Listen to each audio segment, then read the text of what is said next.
E eu não vou ficar chateado se o Paulo Bonet, que certamente é um dos nomes que a gente mais escuta aqui, esteja nessa lista. Eu não vou ficar chateado se o Gilmar Mendes, como diz a reportagem do Globo, estiver nessa lista. Eu não vou ficar chateado se os agentes e delegados da Polícia Federal estiverem nessa lista. Eu não vou ficar chateado até se o Davi Alcolumbre estiver nessa lista. E aí a gente vai ver se o pessoal que estava rindo do Eduardo no jantar vai continuar achando tudo isso engraçado. Vão ter 120 dias de choro e ranger de dentes depois de verem o que vai acontecer com o Alexandre. Fala pessoal, sejam bem-vindos. Começando mais um vídeo recheado de informações importantíssimas. Mas antes, inscreva-se agora mesmo no canal, deixe o seu like e compartilhe esse vídeo com o máximo de pessoas. Assim você vai estar me ajudando demais. Giro na tela e notícias a seguir.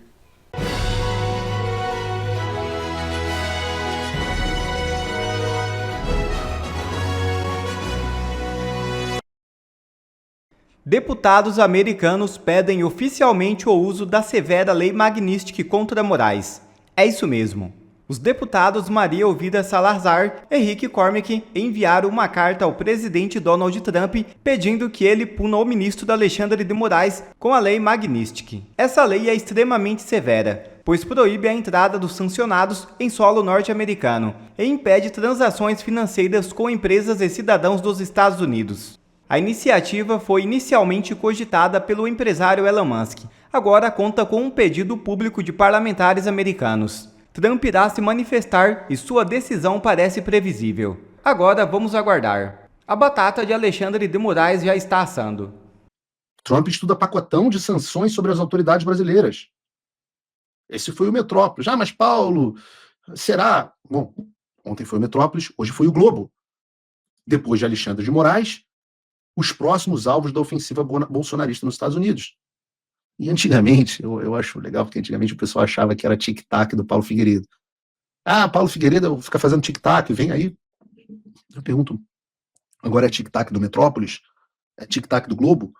A velha mídia está a serviço de Paulo Figueiredo e seu tic-tac? Ontem nós lemos a reportagem do Metrópolis, então hoje eu vou ler aqui também um trecho da reportagem do Globo. Depois de Alexandre de Moraes, os próximos alvos da ofensiva bolsonarista nos Estados Unidos. Os bolsonaristas mantêm o ministro Alexandre de Moraes como alvo prioritário, mas aliados do ex-presidente afirmam que as novas frentes farão parte de uma estratégia orquestrada em diferentes fases para tentar desgastar o Supremo e o Judiciário brasileiro no modo conta-gotas, de forma a forçar um recuo por parte da Corte no julgamento contra Bolsonaro, além de criar um ambiente para aprovação do projeto que visa anistiar os envolvidos nos ataques do dia 8 de janeiro. Bom, a primeira coisa é que nunca se tocou no assunto do julgamento do Bolsonaro. Então não há objetivo de desgastar a corte, blá, blá, blá. Não, sem dúvida nenhuma, a aprovação da anistia, mas o objetivo final é o restabelecimento da democracia no Brasil. Ninguém nunca pediu nada aqui em favor de Bolsonaro, de não sei o quê. Continua a reportagem. Como publicamos no mês passado, os bolsonaristas têm atuado em Washington, junto à Casa Branca de Donald Trump e ao Departamento de Estado, para que o magistrado, Alexandre, seja alvo do Tesouro americano por meio das chamadas sanções OFAC, sigla em inglês para Office of Foreign Assets Control, o escritório de controles ativos do externo do Departamento do Tesouro. Lembrem que ninguém tinha ouvido falar desse troço até vocês, no Paulo Figueiredo Show, começarem a ouvir. Agora está na grande mídia. E eles explicam, de acordo com a lei americana, as restrições da OFAC devem ser adotadas por instituições financeiras e empresas mundo afora, que estão sujeitas a sanções secundárias caso mantenham operações com alvos dos Estados Unidos. Isso significa que, mesmo que o alvo não tenha bem nos Estados Unidos, os alvos ainda podem ser afetados caso o pedido seja acatado pelo governo americano. Olha aí, rapaz, boa informação do Jornal Globo. Uma vez que afeta conta correntes, poupanças, cartões de créditos e demais serviços, este tipo de sanção é apelidada informalmente no país de pena de morte financeira. Desde fevereiro, aliados de Bolsonaro têm trabalhado junto a congressistas do Partido Republicano para a elaboração de uma carta a ser entregue a Trump e ao secretário de Estado Marco Rubio, defendendo a inclusão de Moraes na lista da OFAC. Verdade, e vamos tratar mais sobre isso daqui a pouco. A equipe do Globo apurou que diferentes minutas têm sido estudadas pelo grupo. Verdade. O texto final deve prever um prazo de 60 a 120 dias para que, caso sejam adotadas punições contra Moraes, Rubio e o secretário de Tesouro, Scott Bessent, apresentem a Trump uma nova lista de pessoas a serem sancionadas caso necessário. Talvez não seja Rubio e Scott Bessent, talvez seja Mike Waltz, o National Security Advisor, talvez seja o Rubio e National Security Advisor, não sei. É justamente nesta etapa que seriam incluídos os nomes do procurador-geral brasileiro, visto por bolsonaristas como o caso mais sólido por ser autor da denúncia da trama golpista, e de Gilmar, decano do STF, e Barroso, presidente do Supremo. Aí diz a reportagem. Entre os denunciados por Gonê está o jornalista brasileiro Paulo Figueiredo. Paulo Gonê é o apóstolo, que também é cidadão americano. E, em última instância, bolsonaristas acreditam que as relações históricas entre o Brasil e os Estados Unidos poderiam se aplicar ao mesmo contexto de Israel, isso é muito importante, nas sanções contra a Haia, assim como a proximidade de Trump com Bolsonaro, ao exemplo de Netanyahu. Já explico isso melhor. Gilmar, por sua vez, é visto como o articulador mais poderoso dentro do Supremo, além de ter sido padrinho da indicação de Gonê para a PGR em 2023. Alinhado ao Alexandre de Moraes e ao ministro Flávio Dino, indicado por Lula, o decano é visto por bolsonaristas como fiel da balança na coalizão da corte em torno de Moraes e na própria dinâmica interna na corte. Barroso, por outro lado, presidirá o STF até outubro de 2025, período que deve compreender boa parte dos julgamentos de Bolsonaro no tribunal. O texto a ser assinado por deputados e senadores republicanos, entregue a Trump e Marco Rubio, deve ocorrer nas próximas semanas. Já a cronologia da inclusão Já a cronologia da inclusão de outros brasileiros como Gonê, Gilmar e Barroso dependerá da reação institucional às eventuais sanções contra Moraes, segundo brasileiros envolvidos na costura explicaram a equipe do blog. Esta etapa, portanto, pode levar meses, segundo um deles. Mas o roteiro da ofensiva já está traçado, de olho na tramitação célere do plano do golpe no Supremo. As sanções ou FAQ são amparadas por uma legislação popularmente conhecida como a Lei Magnitsky, criada no governo Barack Obama de 2009 a 2017, para autorizar esse tipo de punição a autoridades estrangeiras violadoras de direitos humanos. Nos bastidores, bolsonaristas envolvidos na estratégia têm defendido que as sanções se concentrem nos alvos do judiciário e não atinjam seus familiares, ao contrário das restrições impostas por Trump a autoridades na Colômbia em janeiro. Também tem apelado para que não haja sanções comerciais contra o Brasil. Tudo absolutamente correto. Tudo absolutamente correto. Ou pelo menos substancialmente correto.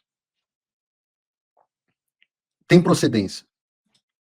Obviamente, como a reportagem diz, isso não é algo pelo qual as pessoas devam ficar ansiosas. Já aviso que não vão ser 72 horas. Né? Todas essas coisas ainda estão sendo debatidas. Todo o processo é um processo lento. Né? Você tem discussão de minuta, a discussão da minuta, depois feita pelos órgãos que produtores de política pública, eles passam pela revisão de figuras estratégicas, como o Conselheiro de Segurança Nacional, como o próprio secretário de Estado, ou não, ou o Trump decide não passar por ninguém, mas certamente passam pelo White House Counsel, que é uma espécie de advocacia da Casa Branca, que é quem verifica se as minutas estão no formato adequado, se viola alguma lei, etc, etc. O que eu posso dizer para vocês é que eu já vi o material que está baseando essas ações. E eu posso dizer para vocês que é mais ou menos, não estou dizendo que é esse aqui, tá? Mas é mais ou menos um troço desse tamanho. Então não chega a ser assim. Não estou dizendo que é esse aqui não, tá, pessoal? Então, assim, não chega a ser do tamanho do inquérito das fake news, mas são, talvez, milhares de páginas consubstanciadas, com cópias de decisões do Alexandre, com cópias de reportagens na imprensa, da grande imprensa, com cópias de declarações, com cópias de testemunhos, contém meu testemunho, por exemplo, dentro do Congresso americano, com cópias de declarações de autoridades, com cópias de julgamentos, com cópias, por exemplo, das respostas da Interpol, do próprio Departamento de Justiça. A gente está falando de algo absolutamente consubstanciado, não é algo tirado da orelha, não é algo feito de forma madura. Às vezes acho que tem gente que acha que a impressão é que a gente bate lá na porta e fala assim: Trump, sanciona aí o Xandão, pô, na moral. Não é isso.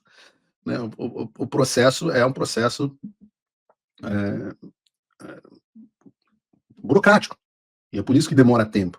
Né? Ontem, na nossa reunião de patronos, um patrono me perguntou assim: poxa, Paulo, por que sancionaram o cara do Tribunal Penal Internacional no primeiro dia do governo Trump e o Alexandre, a gente está demorando tanto tempo, vai demorar tantos meses? Eu falo, porque a organização dos israelenses, né, dos judeus, atrás de quem foi o cara do Tribunal, o Karim Khan, do Tribunal Penal Internacional, a organização deles é muito superior à nossa. A quantidade de recursos que eles têm, o lobby deles é gigantesco. A gente está aqui, basicamente, eu e Eduardo, de vez em quando alguns deputados nos apoiam e tal, mas não tem muito mais gente que isso. Agora a gente começou a ter uma estrutura mais profissional, mas tudo isso é muito custoso. E os judeus aqui têm a comunidade brasileira nos Estados Unidos ainda é muito incipiente. É algo que precisa ser organizado. Agora, qual é a ideia central? Né? A ideia central é que você tenha um foco inicial no Alexandre de Moraes. Da mesma forma que a ordem executiva que o Trump sancionou contra o Karim Khan, que é esse promotor do Tribunal Penal Internacional, seria uma ordem muito parecida com o caso do Alexandre. Vários dispositivos, inclusive, deveriam ser, ou devem ser, aproveitados para o caso Alexandre. Para vocês terem uma noção, vejam só como começa o texto da ordem executiva que sancionou o Karim Khan e digam se há alguma semelhança com o que a gente pretende. Diz assim a ordem executiva. Coloca aí na tela para a gente, Bruno. Portanto, eu, Donald Trump, determino que qualquer esforço do Tribunal Penal Internacional para investigar, prender, deter ou processar pessoas protegidas, conforme definido na seção 8D desta ordem, constitui uma ameaça incomum e extraordinária à segurança nacional e à política externa dos Estados Unidos. Por meio deste, declara uma emergência nacional para lidar com esta ameaça. Passa para a câmera 2, Bruno. Wink, wink.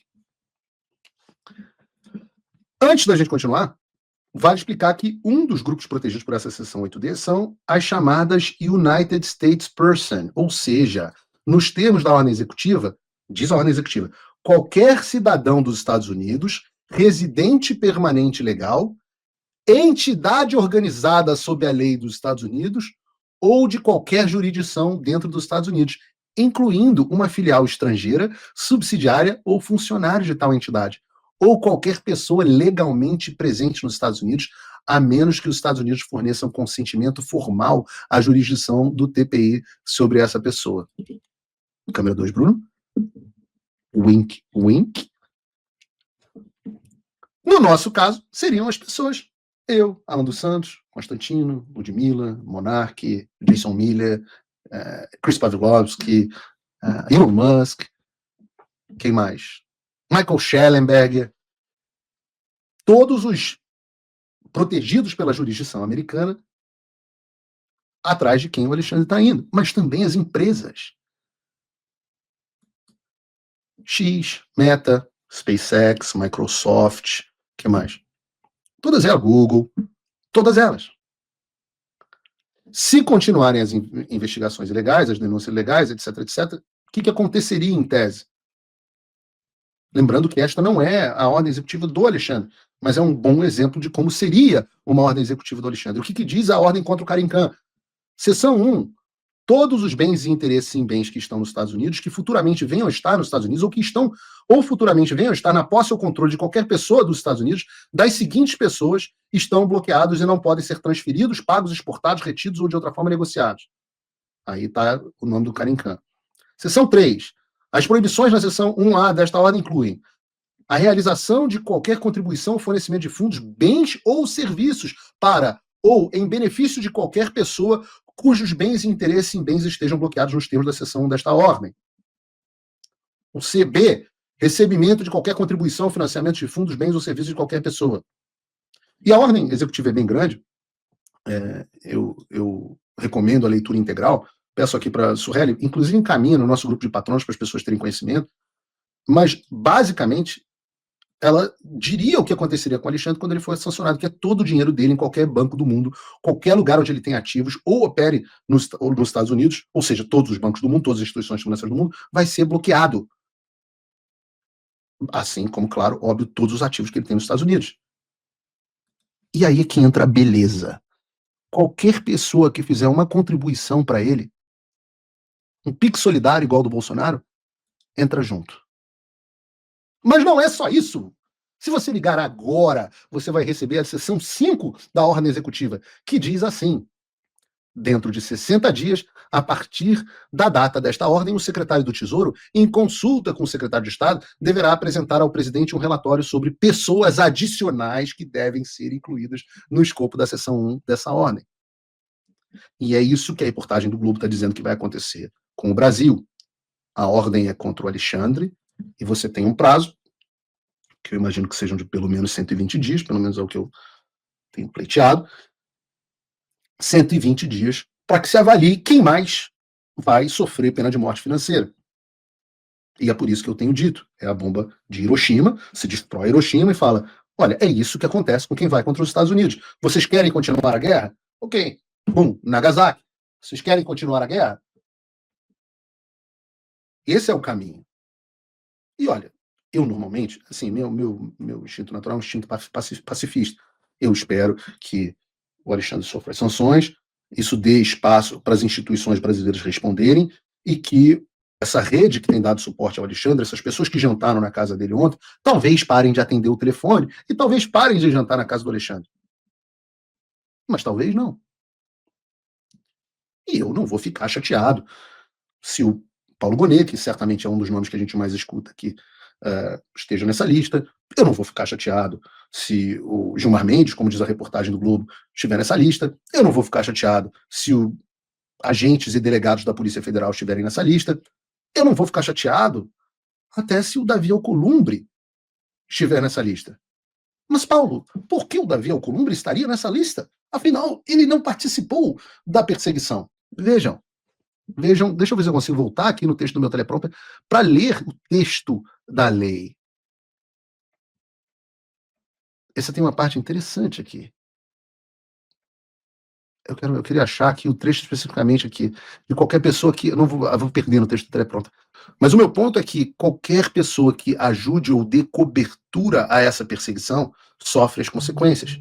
E aí, por exemplo, digamos que haja um pedido de impeachment ao Alexandre de Moraes feito pelo Senado, e que o presidente do Senado resolva sentar em cima desse pedido de impeachment, bom, aí ele está auxiliando aquele que está violando os direitos humanos. Logo, ele também fica sujeito às mesmas sanções, em tese.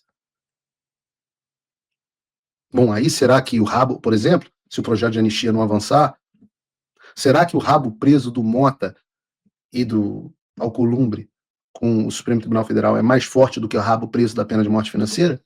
Eu não sei. Eu vou ficar chateado se todas essas pessoas que estiveram nesse jantar tiverem uma pena de morte financeira e tiverem que operar com dinheiro debaixo do colchão e Bitcoin. Eu não vou ficar chateado. Talvez vocês me respondam no chat se vocês ficariam chateados. Será? Vocês acham que essas pessoas que estavam no jantar de ontem merecem a pena de morte financeira? Você quer que chegue a tanto ou você espera que seja só o Alexandre? Coloquem a participação de vocês no chat. E aí a gente vai ver se o pessoal que estava rindo do Eduardo no jantar vai continuar achando tudo isso engraçado. Vão ter 120 dias de choro e ranger de dentes depois de verem o que vai acontecer com o Alexandre. E é normal que a gente tenha que fazer algumas dessas coisas, né? Foram necessárias 10 pragas. Moisés precisou de 10, né? Deixa o meu povo ir. Quantas pragas a gente vão ser necessárias? Estão lembrando aqui do Rodrigo Pacheco? Claro, por que não? Eu acho que eu, por exemplo, talvez esteja rindo no lugar do pessoal que estava rindo no jantar de ontem. Falando nesse assunto, e essa foi a ligação que nós recebemos aqui agora, mais um tic-tac. Nós tivemos aqui a notícia do. Nós temos aí na tela, Bruno, a notícia, o post do deputado americano Rich McCormick. Temos. Está aqui o posicionamento do deputado Rich McCormick. O fato de que o Eduardo Bolsonaro, o congressista mais votado na história do Brasil, e filho do ex-presidente Jair Bolsonaro, se viu forçado a buscar exílio nos Estados Unidos, demonstra a alarmante deterioração da democracia no maior país da América do Sul. A deputada Maria Elvira Salazar e eu mandamos uma carta para a Casa Branca pedindo que eles usem o Global Magnitsky Act para tomar uma ação decisiva contra o ditador supremo do Brasil, Alexandre de Moraes, e potencialmente contra os seus cúmplices. Muito importante. Nestas violações, com seus cúmplices nestas violações de direitos humanos.